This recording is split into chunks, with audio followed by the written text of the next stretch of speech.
I still remember the day everything started to fall apart. It was a Sunday morning, quiet, peaceful, and calm. The kind of morning that makes you believe life is simple and safe. But behind that calm, my sister was setting in motion the kind of betrayal I never thought possible. My name is Sarah, and I've always been the responsible one in my family. The one who paid bills on time, the one who helped my parents when they were short, the one who everyone trusted. And my sister Mia, she was the opposite. Charming, funny, but always in trouble. She loved shortcuts, in life, in money, in relationships. And every time she made a mistake, I was the one cleaning up after her. I used to tell myself, she's family. That's what family does. But I didn't know that sometimes family can break you in ways strangers never could. Hook pause, voice slows down. Because one day, Mia used my name to take out a loan. A big one. And when it came crashing down, she made sure I was the one left standing in the rubble. Insert call to action here. If you're already hooked, make sure to like the video and subscribe, because this story only gets darker. It started small. Mia called me one afternoon saying she needed my ID photo for a job application. I didn't think twice. She'd been unemployed for months, and I wanted to help. So I sent her a photo of my ID through text. That was my first mistake. A week later, she told me she didn't get the job. I comforted her, told her not to lose hope. She sounded disappointed, but also distracted. I didn't realize then that she was already in deep with a loan shark, desperate for money. Life went on, at least for me. I went to work every day, paid rent, helped my parents, but Mia stopped calling. Her phone was always off, or she'd reply with short one-word texts. Then one evening, around 9 p.m., I heard a knock on my apartment door. When I opened it, 2 men were standing there. They looked serious, like debt collectors. One of them asked, "Are you Sarah Miller?" I nodded, confused. He handed me a paper. "This is your 3rd notice. If you don't make a payment by tomorrow, we'll have to proceed legally." I froze. Payment? For what? He gave a small, cold smile. "The loan you took, $20,000. My heart dropped. I laughed nervously. There must be some mistake. "I never took any loan." He tilted his head. "We have your name, your ID, your signature." And then he pulled out the papers, with my name written all over them. But the signature? It wasn't mine. It was Mia's handwriting. I'd recognize it anywhere. My hands started shaking. I told them it wasn't me, that someone must have used my identity. They didn't care. To them, I was just another liar trying to dodge payment. When they left, I just sat there, silent. I could hear the echo of their footsteps fading down the hall, and in that silence something broke inside me. Because I realized my own sister had done this. I called her right away. No answer. I called again. Nothing. Finally, after an hour, she texted, "Busy right now." "What's up?" I wrote back, "Mia, you used my name for a loan?" She didn't reply. The next morning, I went straight to her apartment. When she opened the door, her face went pale. She knew she'd been caught. I asked her why she did it. She started crying, saying she didn't mean to, that she thought she could pay it off before anyone found out. But the money was gone, and so was her plan. I shouted, "You've ruined me, Mia. They're coming after me now." She dropped to her knees, sobbing. "Please, Sarah, please, I didn't have a choice. I needed it." I wanted to believe her. I really did. But something in her eyes told me the truth. She didn't feel sorry for what she did. She was only sorry she got caught. That night I couldn't sleep. I kept replaying her words, her tears, her excuses. And I thought, maybe I could fix it. Maybe I could talk to the loan company, prove it wasn't me, but things weren't that simple. The next day, I got another call, this time from my workplace. HR told me someone had reported me for fraudulent financial activity. My reputation was already being destroyed. That's when I realized Mia didn't just ruin my finances. She was ruining my life, and as I sat there staring at my phone, something inside me shifted. The pain turned into something else, something sharper. a quiet, burning rage, because if Mia could use my name to destroy me, then I would use her own lies to take everything back. This wasn't going to end with me crying in my apartment. No, this time, Mia was going to pay. I woke up the next morning like someone who'd been pushed off a cliff and somehow survived. Everything hurt, but I was still breathing. The reality of it pressed down on me. Bills, threats, my job on the line, my name dirty in papers I never signed. I had no one to blame but my sister, and that made the hurt worse. Family was supposed to be shelter. Instead, mine had become the storm. First, I made a list. It was the only thing that steadied me. Names, dates, the men who had come to my door, the documents they showed me. I wrote down every call, every text, and every time Mia had asked me for help. I printed a copy of my ID and held it up to the loan papers. The number matched, the photo matched, the name matched. But the scribbled signature and the handwriting on the forms were hers. I put the two pieces of paper side by side as if, somehow, seeing them together would make sense of it. I went to the bank. I expected skepticism. I expected friction. I expected to be somewhere between angry and pleading. What I didn't expect was the way the bank officer looked at me like I'd told a bad joke. "Identity theft is complicated," she said. "You'll need to file a police report, bring proof, and there's no guarantee we can reverse it." Her office smelled like old coffee and paper, the kind of smell that makes you feel small. So I filed the report. The officer was polite, maybe too polite. He scribbled on a form, stamped it, handed me a copy, and told me to keep records. "We'll investigate," he said. He didn't seem to understand that an investigation takes time, and time is exactly what I didn't have. Debt collectors called daily. Co-workers whispered. HR emails multiplied. Each message was a small hammer blow. Meanwhile, Mia disappeared into excuses. At first, she said the loan was for rent, for a medical bill, for something urgent. Then the stories shifted. Accidental purchases, loans to a friend, a bad investment. Every explanation felt thinner than the last. I visited her more, sat with her for hours, watched her play the same tape of regret and panic. She cried on cue, hands wringing, voice breaking, but she never offered to fix it. She never asked the collector to stop. She never showed me where the money went. It got worse when my landlord called. He sounded like a man starting to lose patience. "We need rent, Sarah," he said. "If payroll flags you, I can't keep you here." My apartment, my small safe corner, felt like it was slipping. I thought of my parents. How would they react when they heard their responsible daughter accused of fraud? I imagined the shame on my mother's face and my father's silent disappointment.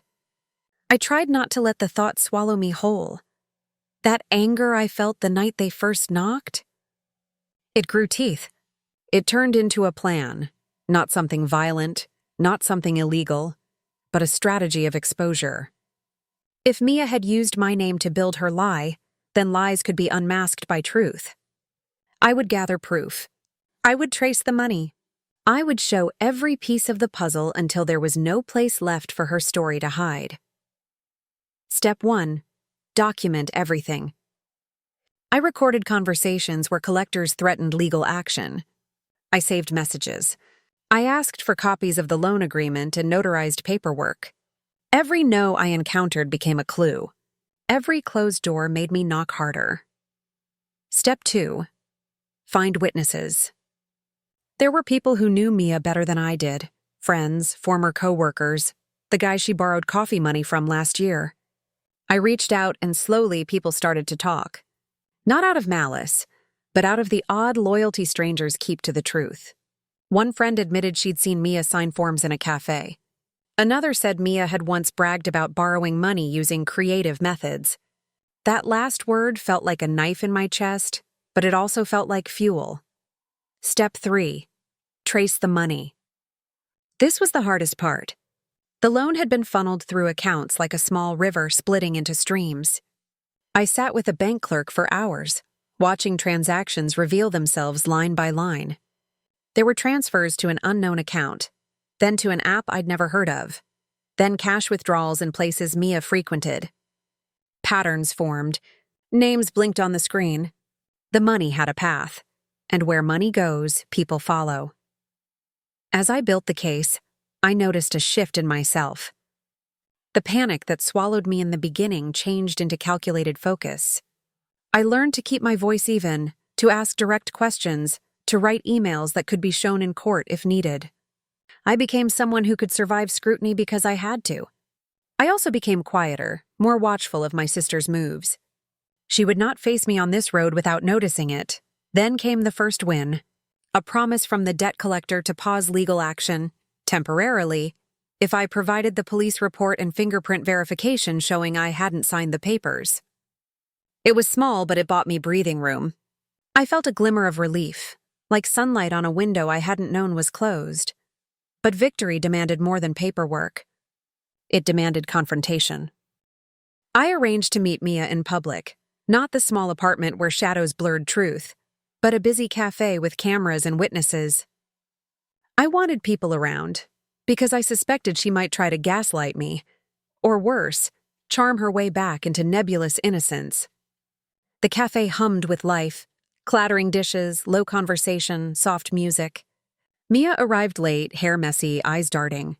She sat down across from me, folded hands on the table like a child asking forgiveness. "You pushed me into this," I began, my voice steady. "You used my name. You used my life." Her face shifted, a flicker of guilt, then something like calculation. "I didn't think they'd come after you," she said. "They were supposed to talk to me." "That's not how it works," I said. "You made a promise, at least to yourself, and broke it on my back." She glanced away, then back, and for a second, I saw the sister I loved, the girl who used to braid my hair and share secrets. Then the mask fell. "I needed it," she whispered. "You wouldn't understand." "Try me," I said. Her fingers tapped the table. "I thought I could pay it back. I thought I could use the money and be done. I didn't know it would spiral." Her voice sounded small, but I could tell there was more. Excuses wrapped in truth. I leaned forward. "Where's the money, Mia?" She hesitated, then named a place, a storage locker on the outskirts of town. My heart tightened. It was the thread I needed. If the money was there, we could trace it. If it wasn't, then the paper trail was a lie. Either way, the next step was to go see. As I left the cafe, the plan was clear. Expose the trail, protect my name, and make sure Mia couldn't slip back into a life of easy lies. There would be confrontation, yes, and maybe public humiliation, but I had no choice. This was about survival and justice. It was about showing that betrayal doesn't get a free pass just because it comes from family. That night, I barely slept. The image of Mia's face at that cafe, half guilt, half defiance, played in my mind like a broken reel. And that one word she said, locker, kept echoing in my head. A storage locker. It didn't make sense. If she'd taken the money for herself, why hide it there? Unless... She wasn't done using my name. By morning, my anger had turned cold, sharp, calculated. I decided to find that locker. I called in sick from work. My reputation there was already cracked, and honestly, I didn't have the energy to pretend everything was fine. Instead, I drove straight to the address Mia mentioned, a self-storage facility on the edge of the city. The kind of place where secrets stay hidden. When I got there, the clerk at the desk looked at me suspiciously. "I'm looking for a locker under the name Sarah Miller," I said. He checked the computer, then nodded. "Locker 48, monthly rental." Paid in cash, my heart sank. Of course, my name, her money. I showed my ID. I need to access it. "It's my locker." He hesitated, but eventually handed me a small metal key. When I reached locker 48, I stood there for a long moment, just staring at it. My hands trembled as I turned the key. Inside was a single black suitcase. No dust, no clutter, just that one case sitting in the middle. I opened it. Stacks of cash. Bundles upon bundles, tightly wrapped in rubber bands. And beneath them, credit cards, fake IDs, and loan documents. All under my name. For a second, I couldn't breathe. It wasn't just one loan. She'd been doing this for months, maybe longer. Multiple accounts, different lenders, all linked to me. It felt like the walls of the locker were closing in. This wasn't just betrayal anymore. This was identity theft on a scale that could destroy my entire life. I quickly took photos of everything. Every paper, every card, every serial number. Then I locked it back up and left. I knew exactly what I needed to do next. I drove straight to the police station. This time I wasn't the trembling victim. This time I had proof. The officer from before, the one who barely took me seriously, looked shocked as I laid the photos on his desk. He leaned forward, eyes widening at the sight of the IDs. "Your sister did all this?" I nodded. "She used my name. She's been running a scam, and I'm the one paying for it." He called another officer. Within minutes, they were drafting a warrant for investigation. Finally, things were moving, but I wasn't ready to stop there. I wanted Mia to feel what she'd done, not just legally, emotionally. That night, I went home and wrote her a message. "Mia, the police know everything." I gave them the proof. "They'll come for the locker. I'm done covering for you." For a long time, she didn't reply. Then, finally, a single text came through. "You wouldn't dare." I stared at the screen, a mix of pain and disbelief washing over me. Even now, she thought she could control me, the way she always did. I didn't respond. Instead, I blocked her number. 2 days later, the officers contacted me. They'd opened the locker officially. Everything matched the photos.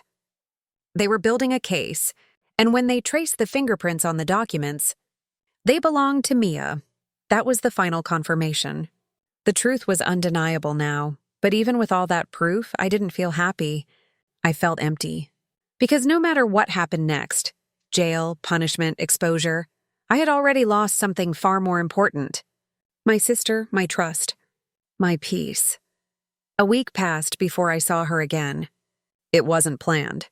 She showed up outside my apartment, disheveled, terrified, crying. "Sarah, please," she begged. "They're after me. The police, the lenders, everyone. I'm sorry, okay? I didn't think it would go this far." I looked at her. My sister. The same girl I used to defend. The one I'd given everything to protect. Now standing there, begging for mercy she never gave me. "Mia," I said quietly, "you didn't just take my money. You took my name, my life. You left me to drown while you stood on the shore pretending not to see me." She sobbed harder. "I'll fix it. I'll tell them it was me." I shook my head. "It's too late. You made your choice. Now you live with it." She dropped to her knees, gripping my hand. "Please, Sarah, you're my sister." For a long moment, I didn't move. Her tears were real, maybe for the first time. But forgiveness, that wasn't something I could give anymore. I pulled my hand away. "I was your sister before you turned me into a criminal. Now, I'm just someone you betrayed." And then I closed the door. That sound, the soft click of the door between us, felt final. Like the end of a chapter I never wanted to write. The police took her in 2 days later. I didn't go to court, but I heard the verdict. Fraud. Identity theft. She pled guilty. They asked if I wanted to make a victim statement. I wrote one line, "I forgive her, but I will never forget." Because forgiveness doesn't mean trust. It just means I refuse to carry her guilt anymore. When it was all over, I stood in front of the mirror one morning, tired, but free. My reflection looked older, harder, but beneath that, I saw something else. Strength. And maybe that was the lesson I needed to learn. That sometimes, the people who break you are the ones who teach you how to rebuild yourself.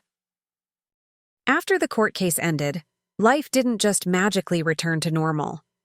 It never does, not after something like that. The world moved on, but I was still standing in the ruins, trying to remember who I used to be before all this. My name was cleared officially. That was the good part. The police confirmed the fraud, my employer reinstated me, and even the debt collectors sent formal apologies. On paper, everything was fixed. But the damage inside me, that was something no document could erase. People at work treated me differently. Polite smiles, quick conversations, but underneath, I could feel their hesitation, that silent question in their eyes. Was it really her sister? And my parents? They were heartbroken. When they visited me after the trial, my mother cried quietly, clutching my hands. How could she do that to you, Sarah? Her own sister? I didn't have an answer. Because deep down, I still didn't understand it myself. Sometimes I wondered if I missed signs, if I had ignored all those little warnings life throws at you before everything collapses. The borrowed money, the constant lies, the sudden disappearances. Maybe I wanted to believe in her too much.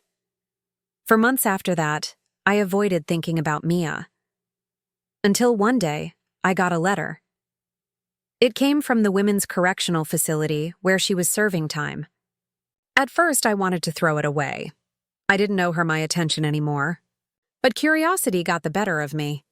I opened it. The letter was short. Handwritten, shaky letters.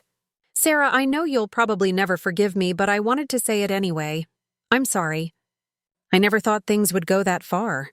I just wanted a way out. I destroyed everything good between us, and that's my punishment now. I hope one day you can live without hating me. Mia, I read it twice, then a third time. And for the first time in months, I cried. Not because I forgave her, not yet, but because I finally believed she meant it. Forgiveness is strange. It doesn't come in one moment. It comes in pieces. It's not about pretending the pain didn't happen. It's about deciding it won't define you anymore. Slowly, I began rebuilding. I took therapy sessions, started saving money again, even joined a local group for victims of financial fraud. Listening to their stories made me realize something powerful. I wasn't alone. People lose money every day, but losing trust, that's what leaves scars. One evening, while cleaning out an old drawer, I found an old photo of us, me and Mia as kids. We were sitting on the porch, barefoot, laughing with popsicles in our hands. For a long time, I just stared at it. That photo wasn't about lies or loans or betrayal. It was about two sisters who once loved each other unconditionally. And that's when I finally whispered to the empty room, I forgive you, Mia. Not for her sake, but for mine, because revenge had already done its part. It exposed the truth. It restored my name. It gave me justice. But forgiveness, that's what gave me peace. Months later, I got a final update from the authorities. Mia was released early for good behavior. She didn't contact me again, and I didn't try to find her. Some things are better left in the past, but every now and then I think about her. I wonder if she's okay, if she ever found a way to rebuild herself the way I did. And maybe that's the bittersweet truth about family. You can't erase them even when you should. I moved to a new city not long after that. Fresh start. New job, new apartment, no shadows from the past following me. Sometimes when people ask why I moved, I just say, I needed change. They never ask for more, and I never explain, because this story isn't about what she took from me. It's about what I became after losing it. All stronger, wiser, untouchable, and if there's one thing I've learned through all of this, it's that betrayal doesn't break you. It reveals who you truly are when the world turns against you. So, if you're listening to this story, wondering how someone could do that to their own blood, remember this: trust carefully, forgive slowly, and never ever let someone else write your story using your name.